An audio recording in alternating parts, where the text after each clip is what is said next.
ഇപ്പോൾ വലിയൊരു ഭിഷഗ്വരൻ, ലക്ഷക്കണക്കിന് രൂപ മാസവരുമാനമുള്ള, കോടിക്കണക്കിന് രൂപയുടെ സമ്പാദ്യമുള്ള വലിയൊരു ഭിഷഗ്വരൻ തൻ്റെ ജീവിതത്തിൻ്റെ സായം സന്ധ്യയിൽ ആത്മഹത്യ ചെയ്ത, അതും ഏറ്റവും പ്രാകൃതമായ രൂപച്ച് തൂങ്ങി മരിക്കുക. ആ മരിക്കുമ്പോഴൊരു വിഷമത്ര ആലോചിക്കുക നിങ്ങൾ.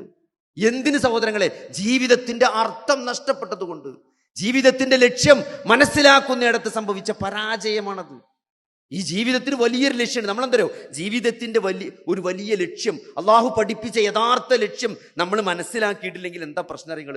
നമ്മൾ ചെറിയ ചെറിയ കാര്യങ്ങൾ ജീവിതത്തിന്റെ ലക്ഷ്യമായി നമ്മൾ സെറ്റ് ചെയ്യും. അതാണ് പ്രശ്നം. അപ്പോ മെറ്റീരിയലിസ്റ്റിക് ആയിട്ടുള്ള കുറെ ഒബ്ജക്റ്റീവ്സ് ജീവിതത്തിന്റെ ലക്ഷ്യമായിട്ട് മാറും. അത് അക്കാഡമിക്സ് ആകാം, അല്ലേ? അത് ചിലപ്പം തന്റെ ജോലിയുമായി ബന്ധപ്പെട്ട കാര്യവും, ചിലപ്പം പണവും, ചിലപ്പം പൊസിഷനാവും, ചിലപ്പം പ്രശസ്തിയാവും. അപ്പൊ അതൊക്കെ കിട്ടാതെ പോയാൽ ജീവിതം തകർന്നു എന്ന് തോന്നും, എല്ലാം അവസാനിച്ചു എന്ന തോന്നൽ വരുന്ന ഉടനെ ആ ലക്ഷ്യം പൂർത്തീകരിക്കുന്നിടത്ത് വരുന്ന പരാജയമാണ്. അതൊക്കെ സഹോദരങ്ങളെ, അതിലൊക്കെ കൃത്യമായിട്ടൊരു കാഴ്ചപ്പാട് ഇസ്ലാം നമുക്ക് നൽകുന്നുണ്ട്.